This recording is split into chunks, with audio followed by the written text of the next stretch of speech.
Okay guys, Master here, back with another Minecraft video. So today we're going to be doing a tutorial video, which is going to be my very first one. I hope you guys like it. It's going to be for a sugarcane farm and a kelp farm. So yeah, let's get into it.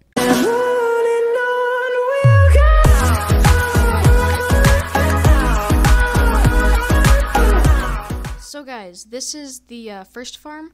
It is a kelp farm. It smelts everything and gets everything ready. And here's where you're gonna put the fuel in. As you can see, I put a lot in.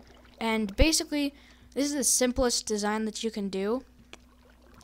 Well, the smallest version of what I made. And guys, just to let you know, these two farms that I've made, they might have already been made. I don't know, I've never seen a farm like this. And also, I'm sure there's better types and better ways to do it.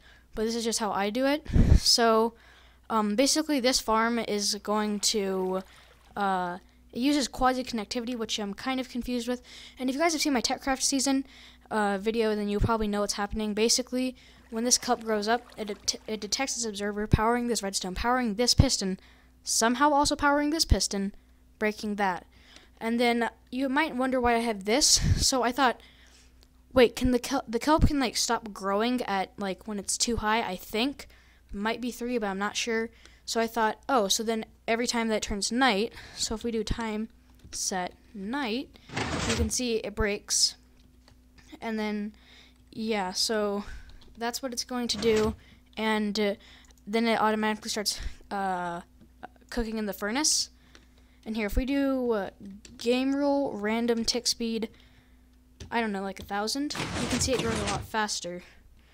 Well, it usually does. But yeah, but basically this makes everything run faster in the game. Or at least not everything, but like growing and things like that, those will go a lot faster. So as you can see, we're getting kelp a lot faster. So that's going to be the kelp farm. Here, let's do this. And 3 is what it's normally at.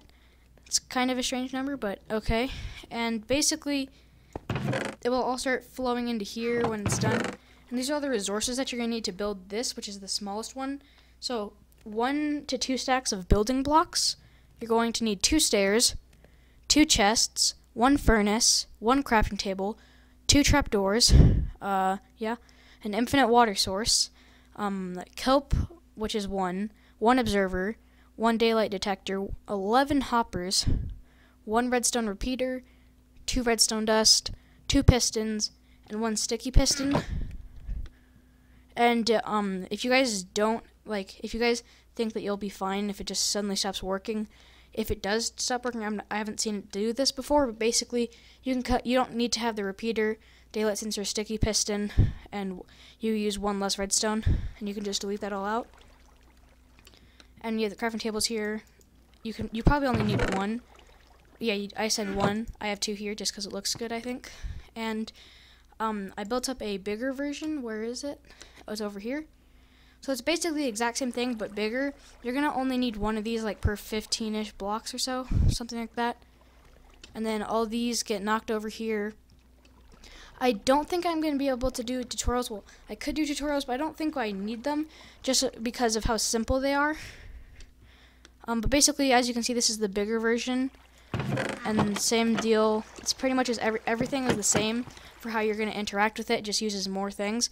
And those numbers over there, that's how much you're going to need per thing. But like some things you only need 1 of. Like a furnace, you only need 1. You only need, so basically like a furnace, chests, crafting table, things like that. Those won't change how many you need, but some things will. But as you can see, this is a bigger version. So if you put this back up to 1,000, you'll get a lot more rates. Sometimes it can lag because it's just how many pistons, but it shouldn't happen that much, and you shouldn't really lag. But yeah, as you can see, if you have this, if your game is on 1,000 tick rate and you have this, you're gonna get a lot of stuff really fast. And you can see right there. Well, here we have to put it all the way back here, but yeah, you can see how much there is. It's just crazy. And there was already some in there, I think. I'm not exactly sure. But yeah, so this is basically how big I made it on TechCraft, if you're watching that.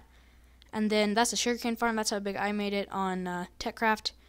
And yeah, so I'll show you guys what it looks like right now. So if you're building this, you can look and basically like make it to, you can just look at this. And so right here, you can see that's at night, the daylight sensors at night. It doesn't need to be, just make sure you have sky access if you want that part. Then there's the repeater, which is on 1 tick. That right there is a sticky piston. Those are normal pistons. They could be sticky pistons, but there's no reason to have them as a sticky piston. That's the observer. It is powering that block. That's the kelp and everything. Here's the hoppers. So basically they go into here. So then all the kelp's going to come into here. Then at the bottom of the furnace it leads into that chest. And then the fuel, it's at those trap doors. It's under, so the chest is like right underneath these blocks, as you can see. And then there's stairs there because you can open the chest now. And basically these will come in from underneath the chest. So you can see the chest is right here and the hoppers start there. So they start right there and come out, down, over, down, down, and into there. And that's basically how it works for that one. And you can scale it up, as you can see over here, just you replicate it over and over. So guys, this is the sugarcane farm. As you can see, you can make it very small, and then you can make them very big. And it is really simple, really. It's really similar to the kelp farm. As you can see, it's basically the exact same thing.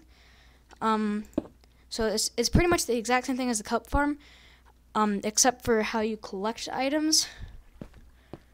So, as you can see, basically, this hopper minecart goes underneath there, underneath the sand. The rails hold the sand up, and once it comes over here, as you can see, it can get sugarcane.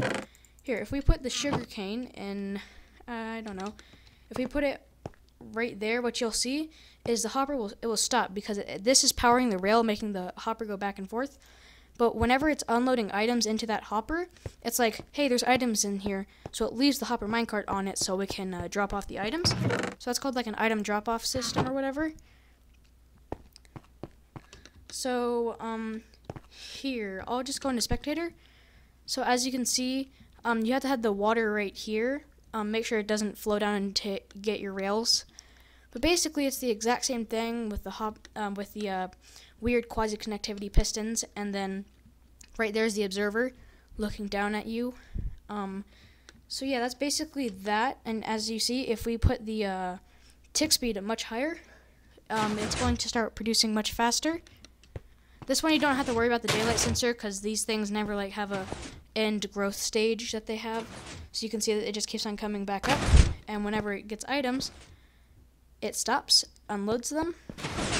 This one, if you have really high tick speed, it might not work just because this thing gets so many items that it's like always unloading. You can see they're in the hopper. But basically, this, if you're at such a high tick speed, like 1000, you're probably going to want something smaller like that, which it will produce plenty of sugarcane because it will continuously keep on doing it. But this one, it's going to start dropping so much that it's getting too much in here, so it doesn't have time to unload it. And then it will start keeping items on there. They'll start despawning. You won't pick them up and stuff. So if you have a really high tick speed, like 1000, you probably don't want to do this. Unless, like, if you have normal, which is 3, then you should be fine. And as you can see, it's the exact same deal.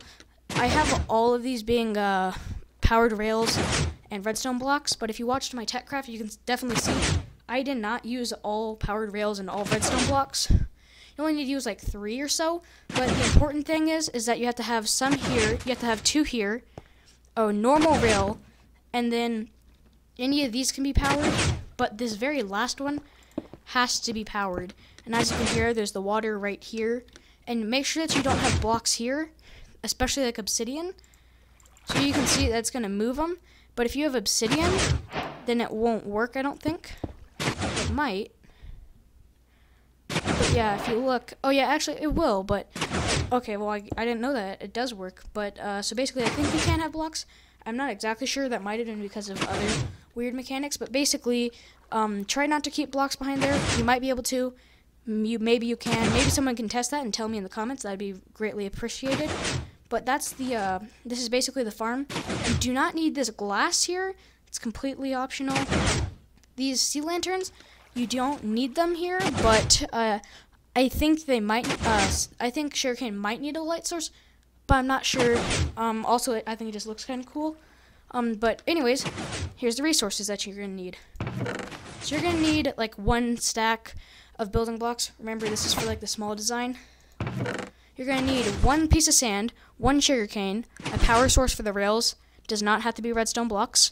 You have to have at least 1 observer, 2 pistons, 2 chests, 1 hopper, a minecart with a hopper. And it doesn't have to be 2 chests, but I just use 2 chests because more storage and stuff. So 1 hopper minecart, a light source, a redstone comparator, redstone repeater, redstone dust, well, one redstone torch, 4 powered rails probably, 1 normal rail, and an infinite water source, and that should be good for you to make that. And then remember, as I said with the kelp farm, some things you don't need more of, like this entire system. You won't need more, but you might need more rails. You're gonna need more sand, more sugarcane, more observers, more pistons, stuff like that. Here, we can lower this. But yeah, also you can also see. That was a weird noise. I don't know if you guys can hear, but I just got a weird noise from my computer. Thank you very much, computer. But basically, you can see all this stuff is starting to build up. And this hopper minecart has been here for so long that they're going to eventually start despawning, and it doesn't have time. See, it is going down quite fast, but that's because it's going into both of these hoppers. Until this hopper is completely empty, it's not going to go off, and that's just how it works, but it is pretty good. But yeah, guys, that's basically my very first tutorial. Thanks, guys, so much for watching. Make sure you like, subscribe, share, and turn on the notification bell. Thanks so much for watching, guys. This was Doom. Bye!